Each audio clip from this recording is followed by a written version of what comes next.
Et salut à tous et à toutes les amis, c'est Fredo, j'espère que vous allez bien, vous êtes chaud patate. On se retrouve aujourd'hui pour un nouveau dossier de monde paranormal.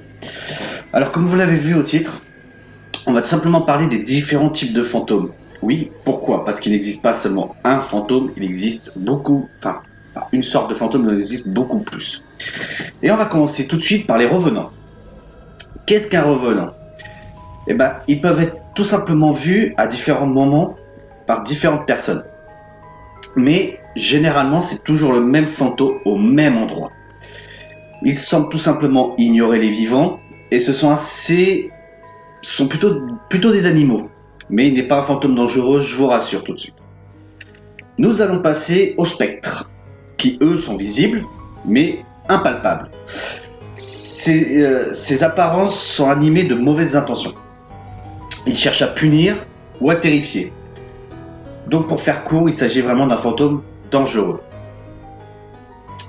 Ensuite, il y a le mâcheur. Qu'est-ce qu'un mâcheur? Eh ben, tout simplement, ce mort est très connu au XVIIe siècle, qui est perpétuellement affamé.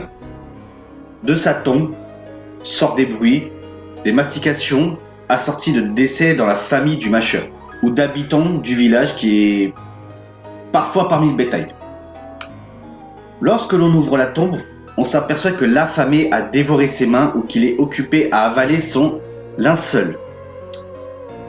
Pour le neutraliser, il suffit tout simplement de lui caler une motte de terre dans la bouche. Sinon, on peut très bien lui lier la mâchoire ou encore le retourner face contre terre, tout simplement pour qu'il puisse ainsi s'assurer une nourriture de substitution. Il existe des procès-verbaux officiels d'exhumation où il est noté que de temps en temps, le cadavre ne se laisse pas faire et s'agit dans tous les sens en hurlant. Il est à craindre tout simplement que ceux qui ont été désignés comme fantômes mâcheurs furent simplement des gens que l'on avait enterrés vivants. Nous allons passer ensuite au frappeur. Qu'est-ce qu'un frappeur? Ce mort peu sympathique vient frapper à votre porte. Il ne faut surtout pas lui ouvrir sous peine de recevoir une blessure invisible et mortelle, ou de devenir fou. Cet esprit frappeur est censé vous recruter pour faire partie de la communauté de l'au-delà. Donc en bref, vous tuer. Il y a également le visiteur qui est un mort qui n'admet pas d'être mort. Il ne cause pas de tort et son seul souhait est de se trouver auprès de ceux qu'il aime. Il vient se réchauffer l'hiver devant l'âtre et parfois même dans les bras de sa femme. Mais attention, parce que même sur mer, les fantômes ne sont pas épargnés. On les appelle les fantômes de la mer. Depuis des siècles, les marins ont toujours eu la hantise du naufrage et étaient sensibles aux histoires simplement de fantômes et vaisseaux fantômes. Les navires ayant un fantôme à leur bord étaient maudits et partaient à coup sûr vers leur perte. Nous allons parler de l'appeleur. Ce revenant quitte chaque nuit sa tombe pour errer dans le village et appeler systématiquement un des villageois par son nom. Le seul moyen de le faire taire est de l'exhumer, le décapiter, de brûler ensuite son corps pour enfin jeter ses cendres dans une eau courante. Nous allons ensuite parler d'un fantôme célèbre. Vous le connaissez tous, c'est la Dame Blanche. La Dame Blanche, c'est la version moderne et urbaine qui est en général une femme. Toujours jeune, jolie. Elle fait du stop, se fait embarquer en voiture, incite à rouler moins vite. Elle hurle de faire attention comme s'il y allait avoir un accident. Et hop, au moment où elle a hurlé, elle disparaît. On a l'usage de la nommer l'autostoppeuse fantôme, parce qu'elles sont très souvent vêtues de blanc. Voilà, la Dame Blanche. Il arrive cependant que des dames blanches soient vêtues d'un blouson de motard et munies d'un casque. Et selon les pays, la couleur de leur tenue varie. Ce sont des apparitions consistantes puisque l'on décrit leur peau froide comme le marbre, dotée d'un corps matériel. On apprend après... Les dames blanches ne sont donc pas vraiment des fantômes, pardon, excusez-moi. On apprend après donc renseignement que l'apparition correspond au profil d'une jeune fille décédée dans un accident de la route. Il arrive que l'autostoppeuse abandonne un objet qu'elle avait sur elle, de son vivant, dans le véhicule qui l'a embarqué. Elle fait du stop à proximité généralement des lieux où elle est morte. À part des rares exceptions, ces fantômes sont toujours féminins. Elles semblent avoir une mission préventive. Ensuite, nous avons un fantôme assez sage qui s'appelle l'apparition. Il n'y a pas grand chose à dire dessus. L'apparition, c'est lorsqu'on parvient à distinguer un visage, un corps ou une silhouette. Il y a aussi les sphères, ou plus connues sous le nom de orbes. Qu'est-ce qu'un orbe? Ce sont des petites boules blanches, bleues ou jaunes transparentes qui flottent dans les airs. Il s'agit de la manifestation la plus couramment vue et saisie sur les clichés. Sans doute parce que tout simplement les scientifiques et chercheurs, pour eux, la sphère est une forme de base fantôme. Les sphères, en évoluant à grande vitesse, libèrent une traînée appelée vortex. C'est aussi une forme de base que prennent les fantômes. Faut savoir que même les animaux ne sont pas épargnés. Je parle des animaux fantômes. Les animaux ne sont pas censés avoir une âme. Nos religions ne prévoient pas de paradis ou d'enfer pour nos compagnons à quatre pattes. Pourtant, nos amis les bêtes ne sont-elles pas à juste titre des créatures du bon Dieu? Ah ah, telle est la question. Toujours est-il qu'il arrive qu'un animal mort quelque temps apparaisse sur des photographies. Le plus couramment, on a affaire à l'apparition d'un animal de compagnie récemment disparu sur de simples photos de famille. C'est une fois forcément la photo développée qui reconnaissent avec stupeur la présence du fantôme de leur animal chéri. Même vivant peut être fantôme. Et oui, on appelle ceci un fantôme vivant. Qu'est-ce qu'un fantôme vivant? Alors tout simplement, le témoin voit soudain apparaître le fantôme d'un ami ou d'un parent qui est à l'agonie ou en grand danger. La personne en question peut très bien se trouver à des kilomètres de l'apparition. Ce type de fantôme n'apparaît généralement qu'une seule fois. Les fantômes porteurs de messages. Ils apparaissent pour une raison précise. Ils représentent alors des défunts qui viennent donner un avertissement ou porter un message aux vivants. Plus généralement des amis ou des parents. Ces fantômes parlent rarement et s'expriment par des signes ou des gestes.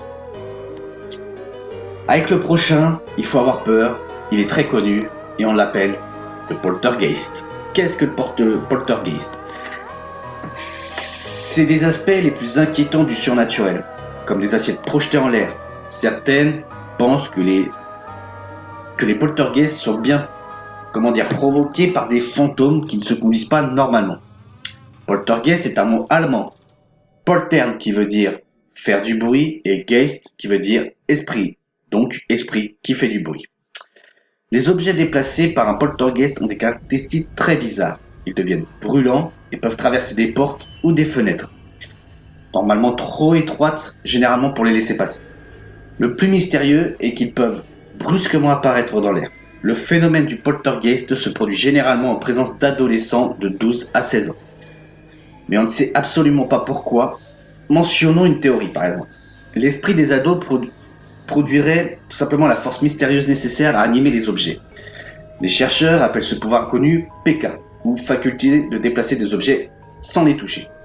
Si la PK existe vraiment, il n'est donc plus question de fantômes, mais simplement d'énergie psychokinésétique. Voilà, désolé, c'était dur à dire. Donc, on a fait le tour des fantômes connus à ce jour, mais une question se pose. Est-ce que le fantôme a une mission? Ah, bonne question. On va parler de légendes qui racontent que les fantômes apparaissent car ils ont des tâches à accomplir. Certains se manifestent dans l'intention de venger un meurtre ou de confondre un coupable. D'autres ont mission de réparer une injustice ou un forfait dont la victime souffre encore. Ils veillent aussi à ce que l'argent ou l'objet volé soit restitué à son propriétaire. Les fantômes reviennent également réparer les erreurs ou les fautes qu'ils ont eux-mêmes commises de leur vivant. Quelquefois, les fantômes apparaissent pour révéler le lieu secret où ils ont caché de l'argent ou un trésor. Ce qui est très rare, je vous l'assure. Et d'ailleurs, le fantôme est connu depuis quand? Et oui, depuis quand il est connu? Depuis quand le fantôme existe? Eh ben, les hommes croient aux fantômes depuis la nuit des temps. Par exemple, l'âge de pierre. Et oui, la façon d'enterrer les morts le montre bien.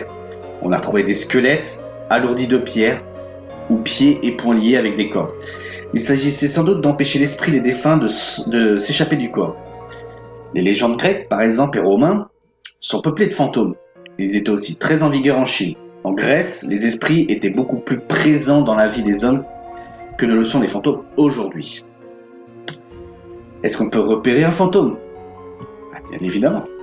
Vous voulez savoir comment? Ok, mais ne vous amusez pas avec les esprits, je vous le dis tout de suite. Il existe toutes sortes de fantômes, silhouettes transparentes, ombres ténébreuses, aspect normal d'un être vivant, etc. Mais il y a des caractéristiques qui reviennent. Ils portent souvent des vêtements étranges ou démodés. On peut très bien à nos jours trouver un vêtement qui date des années, par exemple du XVIIIe siècle, ou du XVIIe, ou du Xe siècle. Voilà. Ils ne parlent pratiquement jamais, même si on leur adresse la parole, bien évidemment. Ils peuvent s'évaporer dans l'air, marcher dans le vide et passer à travers les murs. Ils peuvent se matérialiser brusquement dans une pièce fermée à clé, réalisant ainsi une apparition normalement impossible. Il y a d'étranges coutumes qui ont existé, ou même qui existent à travers le monde, pour chasser les fantômes dits mauvais. Elles sont toutes assez curieuses. Clouer une tache de sang d'un assassiné pour que son esprit ne vienne pas se venger, etc. Vous pouvez donc interagir avec les esprits avec un simple magnétophone, en posant des questions. Attention, vous posez des questions avec 4 secondes minimum d'attente entre chaque question. Voilà, si vous voulez poser des questions, par exemple, vous dites qui est là, et puis qu'aussitôt vous posez la question qui êtes-vous, non. Pourquoi? Et oui, pourquoi? Tout simplement parce que le fantôme a besoin d'énergie afin de pouvoir communiquer. Mais attention, il y a des risques, pardon. Une chose que je déconseille fortement, c'est la planche Ouija. Voilà, je la déconseille fortement, même dans l'univers du paranormal, elle est déconseillée. Pourquoi? Parce que cela permet d'ouvrir un portail entre nous et le monde des esprits. Et le laisse ouvert, ce qui peut permettre à des esprits démoniaques de venir vous hanter. Et un esprit démoniaque, pour le faire partir, je vous souhaite bon courage. Maintenant, où est-ce qu'on peut trouver des fantômes? C'est tout simple. Les fantômes hantent surtout les lieux où la mort est passée.